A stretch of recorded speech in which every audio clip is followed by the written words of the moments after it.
Hello viewers, welcome back to Jaya's teaching techniques. So ఈరోజు వీడియోలో మరొక ముఖ్యమైన విషయం మీకు తెలియచేయాలని ఈ వీడియో చేస్తున్నాను. సో ఈ లోపల మీరు చేయాల్సిన పనులు మరికొన్ని ఉన్నాయండోయ్. అవేంటంటే ఆల్రెడీ మీకు చెప్పాను, మండలాల లిస్టును సేకరించుకోండి, ఒక ప్రయారిటీ ఇచ్చుకోండి అని.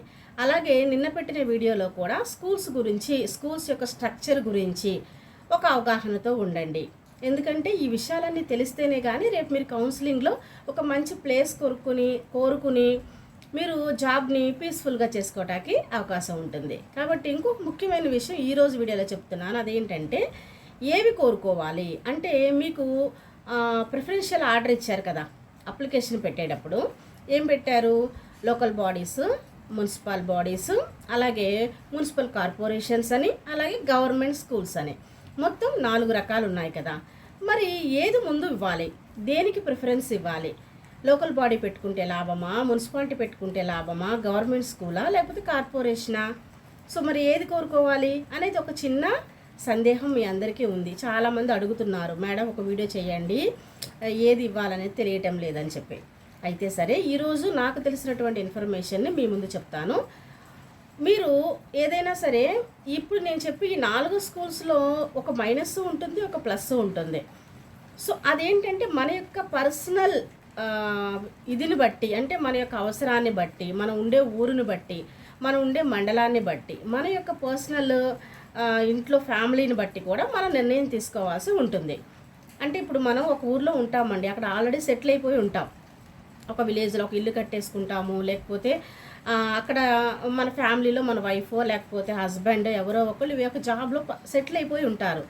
అలాంటప్పుడు దగ్గరగా ఉన్నటువంటి ఊరును వదిలేసేసుకుని మనం దూరంగా వెళ్ళడానికి ఇష్టపడం కదా.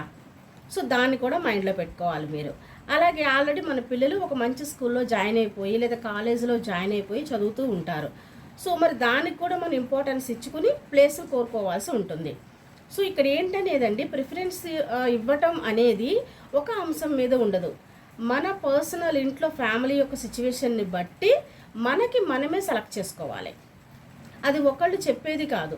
కాబట్టి కాకపోతే నేను ఒక విషయం చెప్తాను, దానివల్ల ఏది కోరుకుంటే లాభం ఉంది, ఏది కోరుకుంటే ఒక చిన్న నష్టం అనేది ఏదీ ఉండదండి. మనకి గవర్నమెంట్ జాబ్లో అంతా ఒకటే, ఎవరికైనా రూల్స్ అండ్ రెగ్యులేషన్స్ ఒకటే ఉంటాయి, ఎవరికైనా శాలరీ అనేది ఒకటే ఉంటుంది, అంతా ఒకటే. కాకపోతే ఒక ఫ్లెక్సిబిలిటీ అనేది తేడా ఉంటుంది.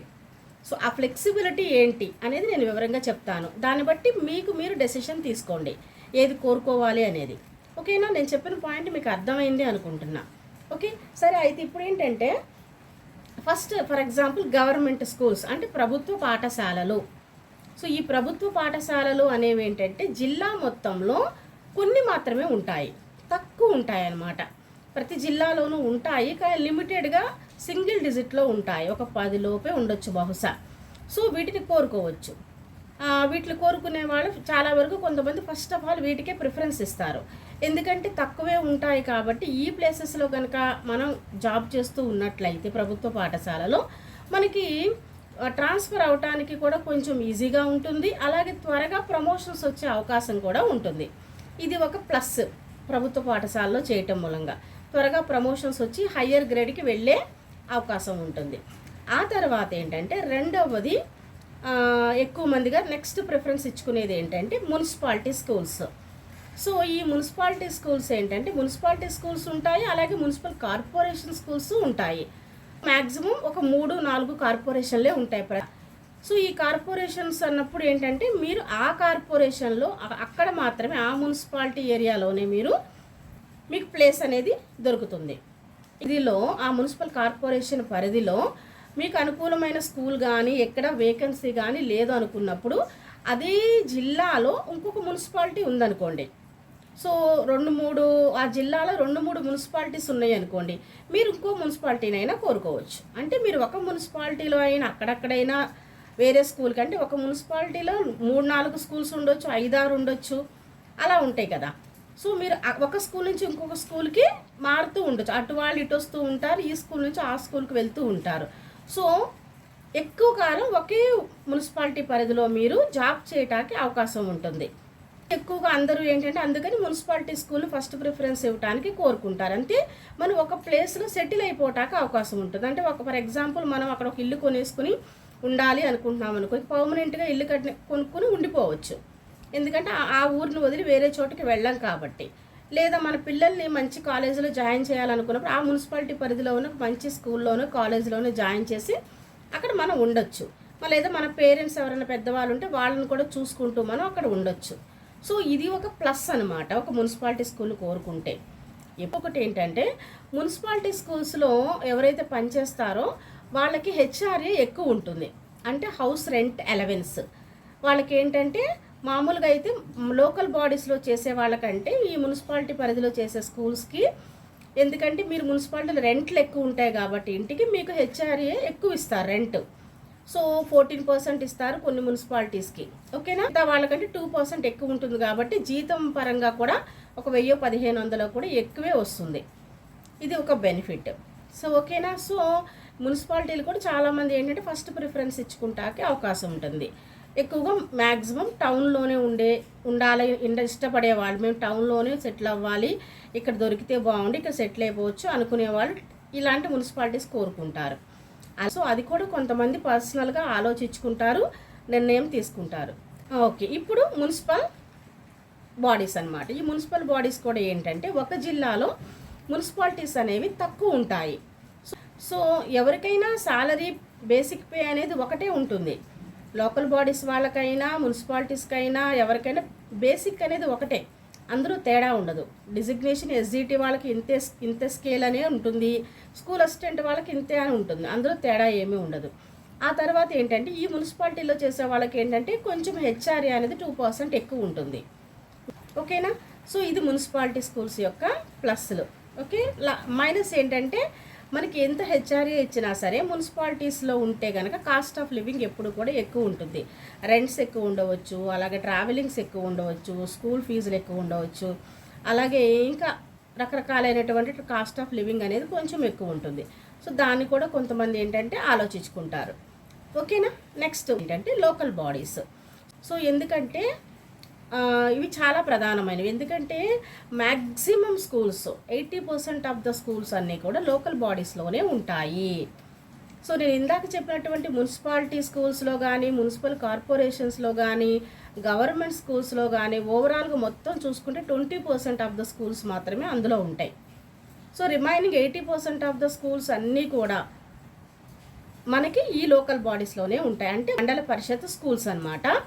మరి కాబట్టి మ్యాక్సిమము ఎవరైతే సెలెక్ట్ అవుతారో ఈ 16,000లో 80% ఆఫ్ ద పీపుల్ అందరూ ఖచ్చితంగా లోకల్ బాడీస్కే వస్తారు. ఓకేనా. సో కాబట్టి అది వాళ్ళ యొక్క పర్సనల్ డెసిషన్ బట్టి ఉంటుంది.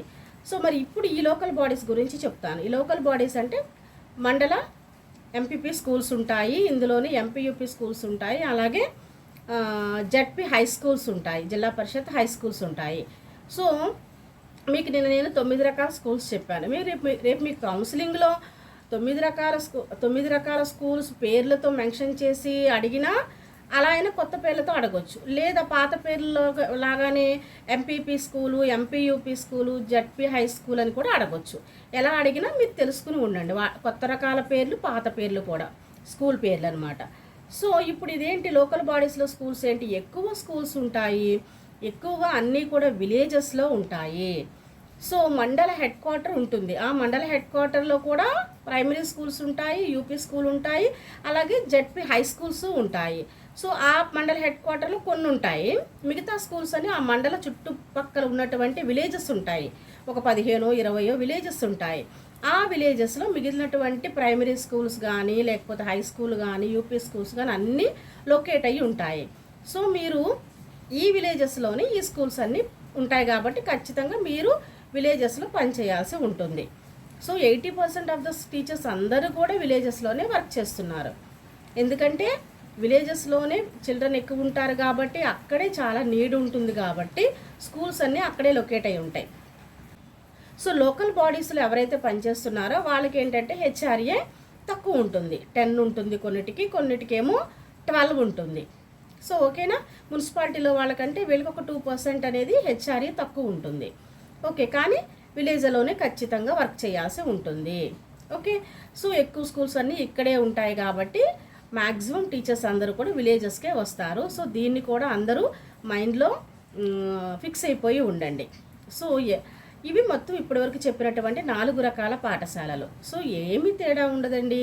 కొన్నేమో సిటీల్లో అదే టౌన్లో ఉంటాయి మున్సిపల్ స్కూల్స్, మున్సిపల్ కార్పొరేషన్స్ అనేవి ఒక దగ్గరే ఉంటాయి. స్కూల్స్ అన్నీ ట్రాన్స్ఫర్ అయినప్పుడు ఏంటంటే మీరు అక్కడ ఉన్నటువంటి ఆ స్కూల్స్లో లిమిటెడ్గానే ఉంటాయి కాబట్టి ఒక స్కూల్ నుంచి ఒక స్కూల్కి ఎక్స్చేంజ్ అవుతారు టీచర్స్. అలా కాకుండా మండల పరిషత్ స్కూల్స్ కోరుకున్నట్లయితే ఏంటంటే ఎక్కువ స్కూల్స్ ఉంటాయి కాబట్టి మీరు జిల్లా మొత్తంలో ఏ మండలంలోనైనా కోరుకోవచ్చు. అదే మండలంలో అనేం లేదు, జిల్లా పరిధి ఎప్పుడైనా ట్రాన్స్ఫర్స్ జిల్లా పరిధిలో చూస్తారు. జిల్లా పరిధిలో ఏ మండలానికైనా మీరు వెళ్ళొచ్చు, ఏ మండలంలో స్కూల్ అయినా మీరు కోరుకోవచ్చు. అక్కడే ఉండాలని ఏమీ లేదు, అదొక ఫ్లెక్సిబిలిటీ ఉంటుంది. ఓకేనా? సో ఇదనమాట నేను చెప్పినటువంటి ముఖ్య విషయము. ఇప్పుడు ఈ లోకల్ బాడీస్లో ఏంటంటే ట్రాన్స్ఫర్స్ అనేది చాలా ఈజీ అనమాట. ఎందుకంటే మనం జిల్లాలో చాలా స్కూల్స్ ఉంటాయి. ఏ ఊరైనా కావాలంటే మీరు అక్కడ ఖాళీ ఉంటే ఆ ఊరిని కోరుకుని అక్కడ వర్క్ చేయొచ్చు. కాకపోతే ఇంకోటి ఏంటంటే ప్రమోషన్స్ అనేవి చాలా తక్కువ ఉంటాయి, లేట్గా ప్రమోషన్స్ వస్తాయన్నమాట. ఫర్ ఎగ్జాంపుల్ ఎస్జిటీగా జాయిన్ అయ్యారనుకోండి, స్కూల్ అసిస్టెంట్ అవ్వాలంటే చాలా సంవత్సరాలు పడుతుంది.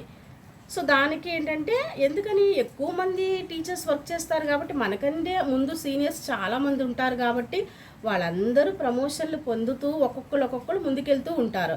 సో అందుకని ఎక్కువ టైం పడుతుంది ప్రమోషన్లు అవటానికి. అదే ఇప్పుడు మున్సిపాలిటీ స్కూల్స్లో కానీ లేకపోతే కార్పొరేషన్ స్కూల్స్లో కానీ గవర్నమెంట్ స్కూల్స్లో కానీ తక్కువ స్కూల్సే ఉంటాయి, తక్కువ స్టాఫే టీచర్సే ఉంటారు కాబట్టి వాళ్ళకి తొందరగా ప్రమోషన్లు అనేవి వస్తూ ఉంటాయి. ఓకేనా? సో ఇది డిఫరెన్స్. కానీ ఏదైనా ఒకటే. కాకపోతే ఒక విషయం అనేది ఇన్ఫర్మేషన్ అనేది మనం తెలుసుకోవాలి కదా. పొద్దున కౌన్సిలింగ్ దగ్గరికి వెళ్ళి లోకల్ బాడీ అంటే ఏంటి, మున్సిపాలిటీలు అంటే ఏంటి అని మనం కన్ఫ్యూజ్ అవ్వకుండా అయోమయం ఫేస్ పెట్టుకోకుండా ఉండటం కోసం ఈ ఇన్ఫర్మేషన్ అనేది తెలుసుకోవాలి. తెలుసుకుంటే అప్పుడు మనకు ఒక క్లారిటీ ఉంటుంది. ఇప్పుడు మీరు మీ ఫ్యామిలీ సిచ్యువేషన్ని బట్టి మీరు ఒక డెసిషన్ తీసుకుంటాక అవకాశం ఉంటుంది, అంతే కదా. సో మీరు కొంతమంది ఉంటారండి టీచర్స్ విలేజెస్లో ఉంటారు, వాళ్ళకి ఆల్రెడీ విలేజ్లో ఒక మంచి ఇల్లు ఉంటుంది, వాళ్ళకు పొలాలు ఉండొచ్చు, లేకపోతే వాళ్ళ ఫ్యామిలీ అక్కడ సచివాలయంలోనే ఎవరన్నా వర్క్ చేస్తూ ఉండొచ్చు, వాళ్ళ పార్ట్నరు లేకపోతే తల్లిదండ్రులు విలేజ్లో ఉండొచ్చు. సో వాళ్ళు ఏంటంటే విలేజెస్ని ఈ మండలాలని వదిలేసి మున్సిపాలిటీలోకి వెళ్ళటానికి ఇష్టపడరు. కాబట్టి ఖచ్చితంగా వాళ్ళు ఎక్కువ మార్కులు వచ్చి ముందున్నా సరే మెరిట్ లిస్ట్లో వాళ్ళు మున్సిపాలిటీస్ని కోరుకోరు. ఒక హెచ్ఆర్ఏ లాభం కోసమో లేకపోతే ట్రాన్స్ఫర్ లాభం కోసమో కోరుకోరు. వాళ్ళు మండలాల్లోనే కోరుకుంటారు, వాళ్ళకి దగ్గరున్న విలేజ్నే కోరుకుంటారు. అది కొంతమంది ఇష్టం. అది కొంతమంది ఏంటంటే అట్లా కాదు, మేము సిటీల్లో సెటిల్ అవ్వాలి, టౌన్లో సెటిల్ అవ్వాలి అని చెప్పి కొంచెం అక్కడ కోరుకుంటారు, కొంతమంది ఇష్టపడతారు. అసలు ఇది ఎవరి పర్సనల్ ఒపీనియన్ వాడదనమాట. సో ఎక్కడైనా జాబ్ ఒకటే, మనం చేయాల్సిన డ్యూటీ ఒకటే అనేది మాత్రం గుర్తుపెట్టుకోండి.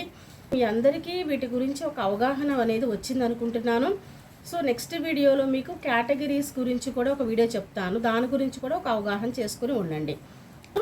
ఏ స్కూల్ అయినా ఎక్కడైనా అది మనం చేయాల్సిన పని ఏంటంటే మన స్కూల్లో ఉన్న మన పిల్లలకి 100% న్యాయం చేయగలగాలి. సో సాయి శక్తులా మనకి జాబ్ రావటం అనేది దేవుడిచ్చిన ఒక వరంగా భావించాలి. వాళ్ళకి న్యాయం చేయగలిగినప్పుడే మనకి సెల్ఫ్ సాటిస్ఫాక్షన్ అనేది ఉంటుంది. ఎక్కడ చేసినా ఏ ఊరైనా ఏదైనా మనం దేనికి కూడా చింతించాల్సిన అవసరం లేదు. కాకపోతే ఒక అవగాహనతో ఉండాలి కాబట్టి మీకు నేను ఈ విషయం చెప్తున్నాను. మరి మెరిట్ లిస్ట్ కోసం ఎదురు చూస్తున్న మీ అందరికీ ఆల్ ద బెస్ట్ అండి. మరొక మంచి వీడియోతో మళ్ళీ మీ ముందుకు వస్తాను. అక్కడి వరకు ఆల్ ద బెస్ట్ అండి. బాయ్.